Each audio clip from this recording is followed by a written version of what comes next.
15 miles east of the Rocky Mountains, a city proud of its outdoor recreational opportunities. But pride runs deep in Denver when you mention indoor sports, and today gymnastics is the main event. On hand, Olympic finalist Lance Ringnauld. Another Olympian in Denver is Brandy Johnson. At the Seoul Games, she was the best all-around performer for the USA. The collegiate ranks are well represented. The University of Nebraska's Patrick Kirksey is the 1989 Big 8 all-around champion. A young lady familiar to ESPN viewers is Wendy Bruce. She was recently seen winning the mixed pairs event on this network with her partner, China's Li Jing. And the indomitable Conrad Borsanger. He is the Pac-10 all-around champion from Stanford. Today it is head-to-head gymnastics. Cheryl Dundas will face Jennifer Hagberg.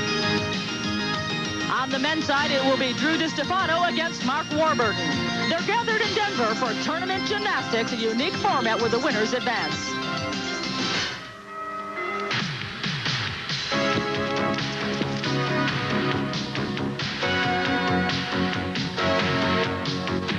ESPN, the Total Sports Network, and the United States Gymnastics Federation present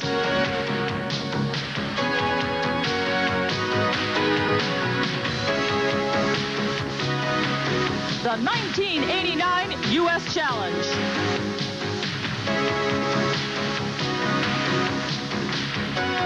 Today it is match number 4. Cheryl Dundas challenging Jennifer Hagberg. Mark Warburton against Drew Distefano.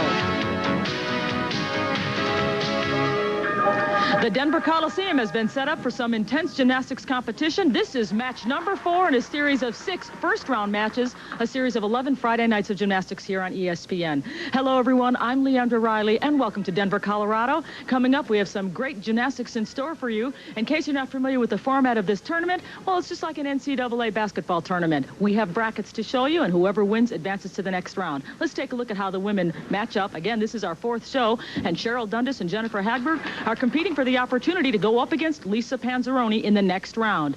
Meanwhile, on the men's side, Mark Warburton and Drew Distefano are competing in this telecast for the opportunity to go up against Conrad Borsanger. Right now, let me introduce to you our expert analyst in this telecast. He's an Olympic gold medalist, Bart Connor. We talked about the men. Let's continue in that vein. How do our competitors compare? Let's first talk about Drew Distefano against Mark Warburton. Well, certainly Mark Warburton has the advantage here. He's a junior at the University of Nebraska, which is a program that produced guys like Phil Gahoy and Scott Johnson and Jim Hartung, all of them Olympians.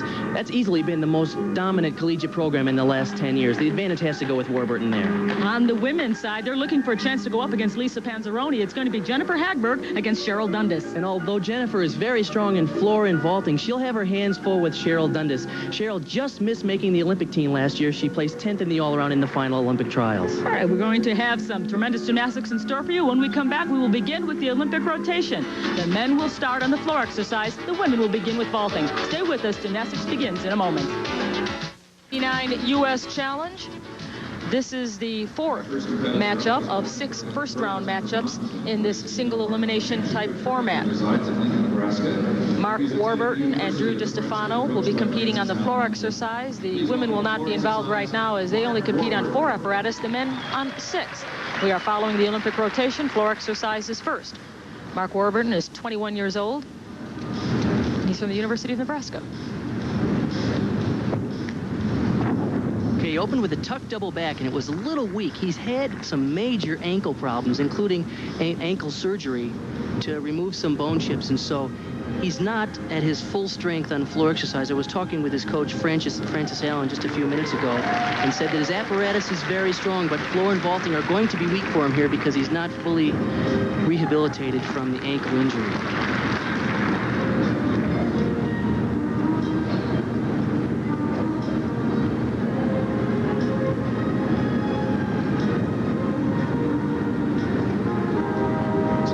To a handstand, his 3rd run, front, a little short. He doesn't have the explosive power that he needs to have, and I'm sure much of that is because he's not back to full strength yet.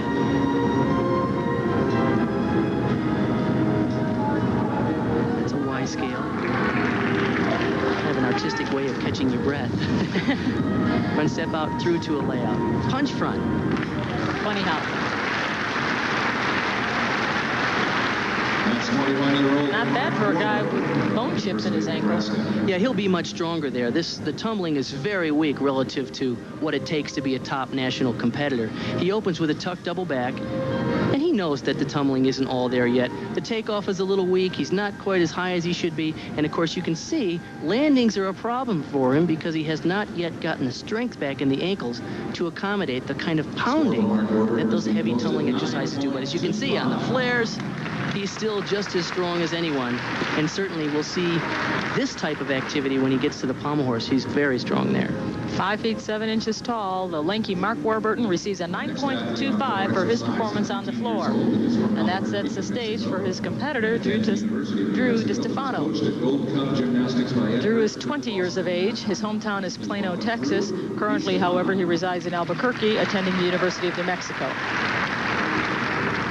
He says this is his favorite event, and I watched him tumbling in warm-up. He does some interesting things.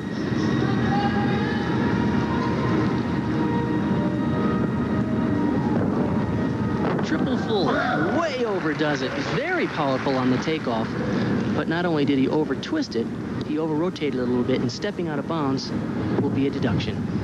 Good tuck double back.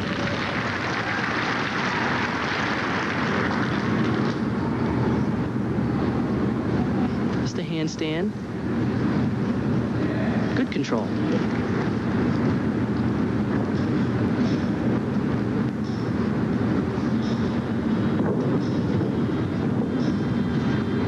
Front.